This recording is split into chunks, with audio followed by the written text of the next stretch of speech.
মাহফুজ।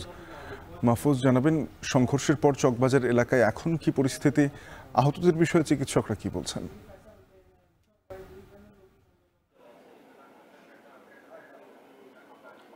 শাফিন, চকবাজার এলাকার পরিস্থিতি এখন স্বাভাবিক রয়েছে। আইনশৃঙ্খলা বাহিনীর সদস্যরা গতকাল রাতেই কিন্তু পরিস্থিতি নিয়ন্ত্রণে আনে।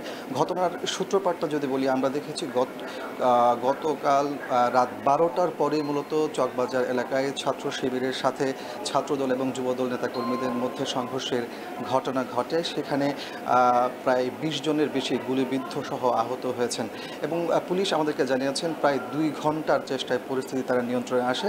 এদিকে শিবির দাবি করছে মূলত গত কয়েকদিন আগে চকবাজার এলাকায় ছাত্রদল এবং যুবদলের নেতাকর্মীরা চাঁদাবাজি করতে গেলে সেখানে মহাশৃঙ্খলা শিবিরের এক নেতা, তার নাম আরিফ, তিনি 7ই পর্যায়ের নেতা, তিনি সহ আরও বেশ কয়েকজন তাদেরকে বাধা দেয় এবং পুলিশে তাদের সোপর্দ করে। এমন পরিস্থিতিতে গতকাল আরিফকে চকবাজার এলাকায় একা পেয়ে মূলত ছাত্রদল এবং যুবদলের নেতাকর্মীরা মারধর করে এবং তাকে ছাত্রলীগ ট্যাগ দিয়ে থানায় সোপর্দ করে।